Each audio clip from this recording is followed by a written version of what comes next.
Assalamualaikum warahmatullahi wabarakatuh. Jumpa lagi dengan channel kami. Kali ini kita akan membahas komponen atau part atau onderdil tentang motor ya. Jadi video ini saya buat atas dasar karena dari beberapa waktu yang lalu ada yang tanya, part itu apa sih mas, onderdil itu apa sih ya. Jadi gini guys, kalau membedakannya seperti ini. Kalau yang seperti ini, satu unit utuh seperti ini yang namanya motor itu. Jadi kemudian untuk membaginya atau untuk membedakannya, di sini di depan kita ini ada sebuah mesin ya. Kebetulan mesin ini adalah mesin untuk Vario 150 yang seri terakhir di 2020-an ke atas. Kemudian di sini ada rangkanya Vario-nya. Jadi gini guys, untuk menjawab pertanyaan tersebut, kita pertama-tama part itu apa sih? Jadi kita sepakat dulu kalau part itu adalah spare part, dan spare part itu kalau di sini untuk bahasa yang biasa kami pahami, kita namakan onderdil ya. Jadi kita sepakat dulu ya, kita namakan onderdil aja buat kita biar gampang dan kita biar jelas memahaminya. Kalau untuk orang-orang awam, jadi kita sepakat dulu yang namanya onderdil itu apa. Onderdil adalah barang-barang atau komponen-komponen dari motor yang sebelum jadi motor. Jadi gini guys, ini adalah mesin. Kalau mesin ini dibongkar atau mesin ini dibelah, dilepas, dicopotin satu persatu komponennya jadi satuan, itu yang namanya part atau onderdil atau komponen ya. Jadi misalnya ini adalah baut. Baut ini juga adalah yang namanya onderdil ya, atau part ya. Dan juga kemudian di sini adalah ban. Ban ini juga yang namanya onderdil juga bisa diartikan dengan ban. Karena namanya ban itu hanya kata-kata untuk membedakan barang ya. Yang ini ya ban, ini pelek, ini radiator, dan di sini juga ada rangka atau kerangka, dan di sini juga ada bodi motor. Sini ada bodi motor, ini bodi motor. Jadi itu yang namanya part atau onderdil. Oke, jelas ya guys.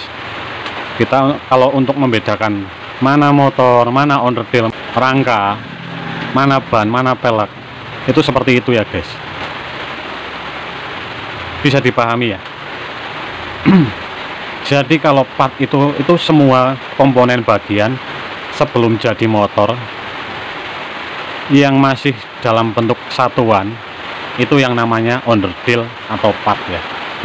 Ya semacam kayak baut, busi, dan lain-lain. Kemudian pertanyaan selanjutnya, kalau untuk motor keluaran sekarang, kebetulan di sini ada matic ya. Kita perkenalannya pakai matic ini aja ya, biar mudah ya guys. Jadi ada percontohannya. Kita mulai dari perkenalan awal yang biasa, alat yang biasa kita gunakan atau komponen atau onderdil yang biasa kita gunakan untuk mereset manual itu namanya soket DLC.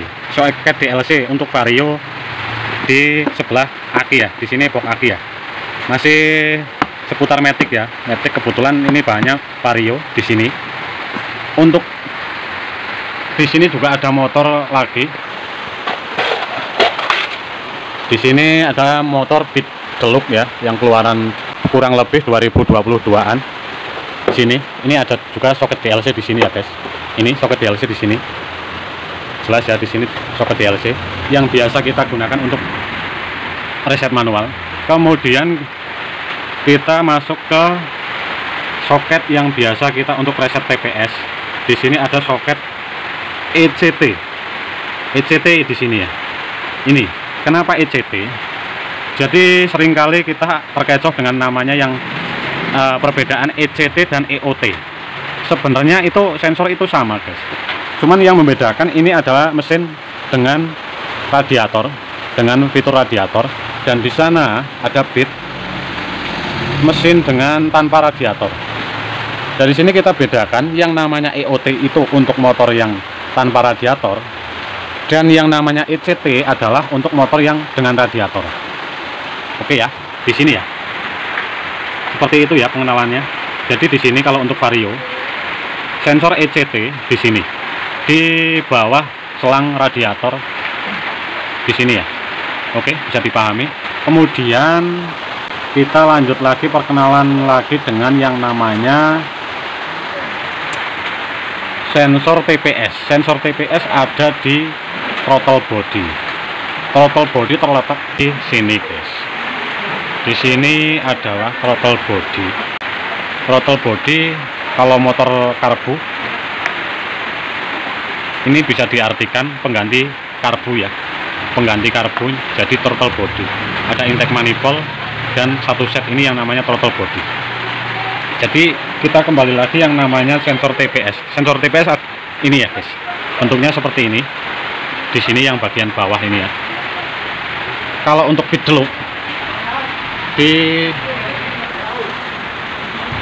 jadi gini guys, kalau untuk feed loop sensornya di sini di sebelah kanan ada sensor TPS dan sensor IACV di sini ya sebelah kanan, dan kalau gas di sebelah kiri. Untuk motor vario posisinya seperti ini, sensornya, sensor TPS ada di sebelah kiri, sensor TPS dan sensor IACV sebelah kiri, dan gasnya, throttle gasnya ada di sebelah kanan. Oke, paham ya? Yang tadi sensor TPS sudah ya, sensor TPS ada di sini ya, dengan satu baut pakai kunci L bintang. Kemudian kita lanjut ke sensor IACV. Sensor IACV ini kalau motor karbu kita bisa diartikan dengan cuk otomatis ya, cuk otomatis. Jadi seperti itulah. Untuk lebih mudahnya seperti itu kita memahami. Jadi kalau sensor IACV ini di sini seperti ini bentuknya, dua baut pakai kunci L bintang. Kemudian kita masuk ke sensor injektor. Ini yang namanya sensor injektor. Sensor injektor adalah sensor yang berfungsi sebagai penyemprot ya, penyemprot bensin. Oke, seperti itu. Di sini ini yang namanya sensor injektor ya. Injektor ini bisa dipahami ya, di sini ini yang namanya injektor ya. Kita kemudian ada sensor di sini, sensor O2. Sensor O2 itu biasanya terletak di jalur buang gas ya, jalur exhaust atau jalur knalpot ya. Di sini ya. Di sini ini yang namanya sensor O2. O2 sensor ini. Kalau ini masih paham ya, ini busi ya, businya agak bergerak juga. Kemudian ini yang namanya radiator ini guys. Ini radiator, ini selang radiator. Kalau di sini ini yang namanya water pump ini guys. Di dalam sini adalah yang namanya water pump. Kemudian ini yang namanya termostat. Oke, bisa dipahami ya. Kemudian kita lanjut ke sini guys. Jadi di sini ada yang namanya full pump atau rotak ya di dalam tangki ini.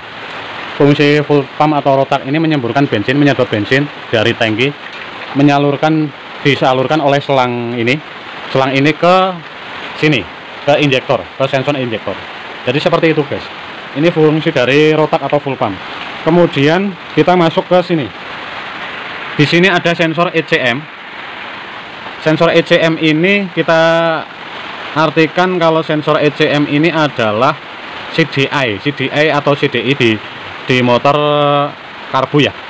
Ini sensor ECM-nya untuk vario 150 atau 125 sama aja yang LED. Kalau untuk feed loop seperti itu. Kalau untuk vario seperti ini. Kemudian di sini ada Sensor CKP. Sensor CKP atau kita artikan dengan spool kalau untuk motor-motor karbu. Ini soketnya di sini. Sensor CKP atau spool. Posisinya di dalam sini radiator. Di dalamnya radiator ada kipas radiator. Di dalam kipas radiator ada magnet. Di dalam magnet ada spool atau sensor CKP. Kalau untuk bit di sini. Di sini penutup. Setelah penutup ada kipas. Setelah kipas ada magnet. Setelah magnet ada sensor CKP. Oke, seperti itu.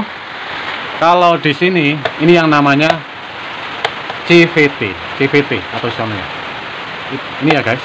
Di sini CVT. Oke, cukup sekian ya guys ya. Jadi semoga konten ini bisa untuk jadi referensi atau pengetahuan kita tentang motor yang kita punya atau kita kendarai. Semoga bisa dipahami ya guys. Jadi bedanya antara onderdil itu apa? Onderdil itu adalah komponen part-part yang sebelum jadi motor ya. Setelah part-part atau onderdil itu dirakit menjadi satu buah mesin seperti ini, kemudian digabungkan dengan rangka ini, kemudian dibalut dengan bodi, jadilah sebuah motor ya guys ya. Seperti itu guys ya. Oke, cukup sekian untuk video kali ini.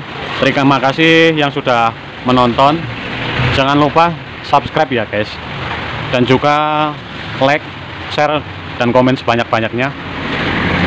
Kita ketemu lagi di konten berikutnya. Wassalamualaikum warahmatullahi wabarakatuh.